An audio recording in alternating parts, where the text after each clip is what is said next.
Hi, hello, good day, everyone. This is your podcast, your place, and your comfort time where you are allowed to freely talk about anything, anytime. Let's Talk About It is a place where we can talk about the things that most of us are not comfortable to ask. Consider this podcast a safe place, an open space where you can be open about the things that you've been wishing to ask. Let's Talk About It podcast is for people out there that have been struggling about growing up or going through the adulting stage. Let's talk about it, and maybe your mind will finally be at peace, and maybe then you'll realize how beautiful life is. Hi, my name is Jamila. I'm Cyril, My name is Aldwin. and we have Era as the special guest for this podcast. Hi, We we are are your your hosts hosts for for this this podcast. Our podcast today is quite different from the past topics that was featured on our podcast. This is actually a special episode for you guys. Yes, that's right, because today we're going to analyze and give our opinions on the movie Call Me By Your Name, since a lot of you guys are requesting this movie. This film actually gained its fame because this was a film adaptation of the classic novel written by Andrei Achiman. He's the New York Times bestselling author Call Me By Your Name, Out of Egypt, Eight White Nights, and False Papers. How about we start from the very beginning?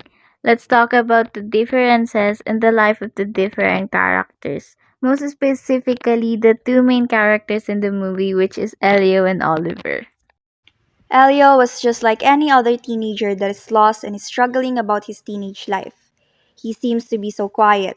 He often stays at home in Lombardy, Italy, and mostly rides his bicycle in his free time. He often plays classical music and most often flirts with his friend Marcia.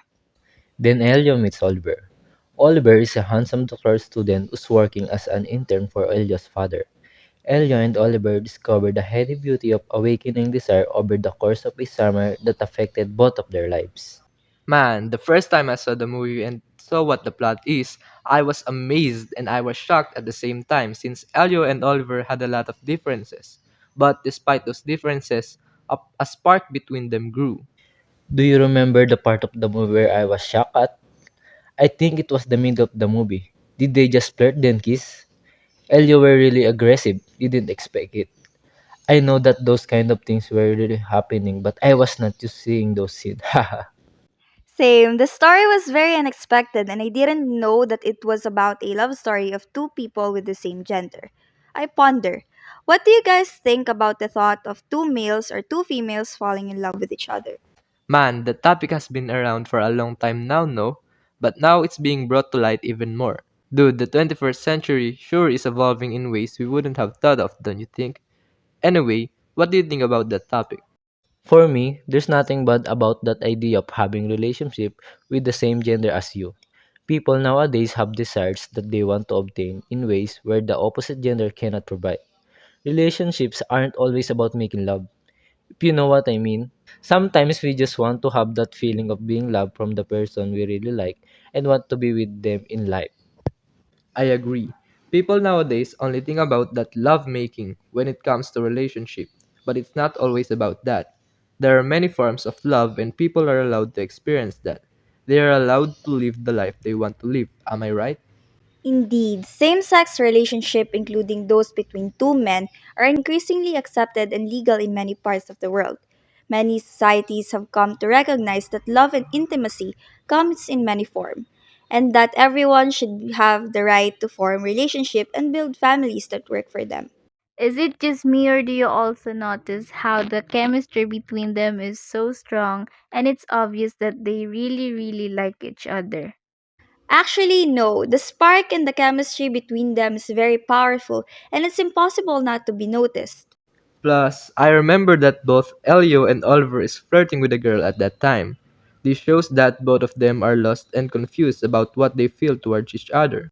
It was very sad that after all the things they did together, at the end Oliver still left Elio.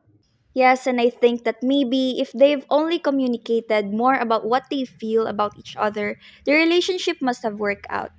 I also think that it was Oliver's fault since he was giving Elio mixed signals. Mixed signals are very powerful, and it is the most terrible thing that you can give to a person that you don't really like. I agree. Mixed signals shouldn't be present in a relationship. If we don't want a person or we're still unsure about what we feel about them, then we should just say it and be verbal about it. Based on the book, at the end of the story, Elio visits Oliver at an American university town where he works and lives. By then, Oliver is married with two sons.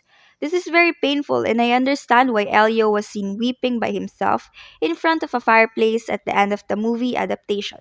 A word of advice for all of you guys that are listening now: please don't give mixed signals and please don't let yourself receive one. As soon as he or she gives you mixed signals, please leave him or her immediately. Always protect your emotions, you guys, and don't let anyone mess with what you feel. If you're being confused about how they are treating you, then that's not real love. Always remember that your feelings are valid, and despite your differences with the person you like, you should still try to understand them and make a way to learn more about those differences.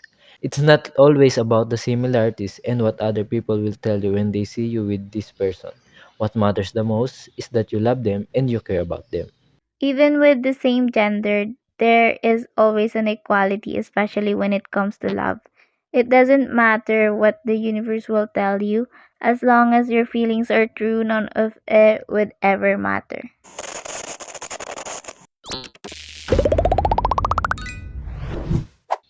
Thank you for listening. We hope that we shared something to enlighten your minds.